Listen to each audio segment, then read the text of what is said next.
नमस्कार।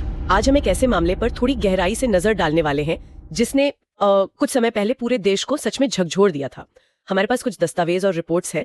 ये श्रद्धा वालकर हत्याकांड से जुड़ी जानकारी देते हैं। देखिए, ये कोई आसान विषय नहीं है और इसमें जो बातें लिखी हैं वो काफी परेशान करने वाली हैं। तो आज हमारा मकसद है कि इन स्रोतों को देखें, समझें कि इनमें क्या दर्ज है और इस दुखद घटना के मुख्य पहलू क्या सामने आते हैं। ये वो मामला है जिसकी क्रूरता ने वाकई बहुत गहरे सवाल खड़े किए थे। तो चलिए देखते हैं ये स्रोत हमें इस घटना के बारे में क्या बताते हैं। शुरुआत करते हैं उस बेसिक जानकारी से जो इन दस्तावेजों में है। जानकारी के मुताबिक ये घटना है 18 मई 2022 की। दिल्ली में 27 साल की श्रद्धा वालकर की हत्या हुई और जिस व्यक्ति पर ये आरोप लगा वो कोई अजनबी नहीं था, बल्कि उनका लिव इन पार्टनर आफ्ताब अमीन पूनावाला। बिल्कुल। और यहीं से ये मामला एक बहुत ही भयानक मोड़ लेता है। सिर्फ हत्या ही नहीं, बल्कि जिस तरीके से अपराध को अंजाम देने का आरोप है वो कल्पना से भी परे है। इन दस्तावेजों में ये बात साफ तौर पे लिखी है कि हत्या के बाद आरोपी ने कथित तौर पर श्रद्धा के शरीर के 35 टुकड़े किए। 35 टुकड़े? ओ, ये सुनना भी कितना मुश्किल है और ये बात इसे और भी ज्यादा विचलित कर देती है। हाँ, और बात यहीं खत्म नहीं होती। जानकारी ये भी बताती है कि इन टुकड़ों को रखने के लिए एक नया बड़ा रेफ्रिजरेटर खरीदा गया था।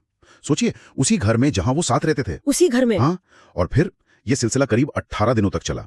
आरोपी पर आरोप है कि वो देर रात में एक एक करके शरीर के हिस्सों को पास के जंगल में, छतरपुर के जंगल में अलग अलग जगहों पर फेंकता रहा। 18 दिन? ये तो एक बेहद ठंडा और योजनाबद्ध तरीका लगता है। क्या स्रोत इस कथित योजना के बारे में कुछ और बताते हैं? इस तरह के काम के पीछे की सोच क्या हो सकती है? देखिए, स्रोत सीधे तौर पर सोच या इरादे पर कोई टिप्पणी नहीं करते, क्योंकि वो ज्यादातर तथ्यात्मक विवरण पर ही ध्यान देते हैं।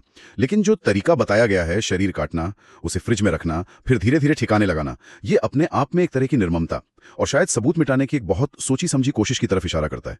ये ऐसा नहीं लगता कि बस गुस्से में या आवेग में हो गया। इसके पीछे एक भयानक शांति और योजना की झलक मिलती है, जैसा इन रिपोर्ट्स में दर्ज तरीकों से लगता है। और ये सब कुछ इतने लंबे समय तक छुपा कैसे रहा? ये भी तो एक हैरान करने वाला पहलू है। सही कहा। यह अपराध हुआ मई में और इसका खुलासा हुआ कई महीनों बाद, नवंबर 2022 में जाकर। जानकारी के अनुसार ये तब सामने आया जब श्रद्धा के पिता, जो अपनी बेटी से संपर्क न हो पाने की वजह से परेशान थे, उन्होंने महाराष्ट्र में गुमशुदगी की रिपोर्ट दर्ज कराई। बाद में फिर वो जांच दिल्ली पुलिस तक पहुंची। तो इसका मतलब ये हुआ कि अगर पिता ने रिपोर्ट दर्ज ना कराई होती तो शायद ये मामला और भी लंबे समय तक दबा रह सकता था, और शायद इसी वजह से पिता की चिंता और बड़ी होगी। लेकिन जो औपचारिक जांच शुरू हुई वो गुमशुदगी की रिपोर्ट से ही हुई। ये देरी, ये कई सवाल खड़े करती है। क्या इस दौरान कोई सबूत मिटाए गए? और उस परिवार पर क्या बीत रही होगी जो महीनों तक अपनी बेटी को ढूंढ रहा था?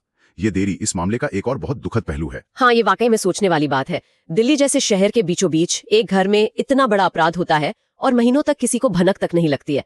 छतरपुर का जंगल भी कोई ऐसा बिल्कुल सुनसान इलाका तो नहीं है। बिल्कुल। ये दिखाता है कि अपराध को कितनी सावधानी और शायद चालाकी से छिपाने की कोशिश की गई होगी, जैसा कि स्रोतों में दर्ज तरीकों से लगता है। रात के अंधेरे का फायदा उठाना, धीरे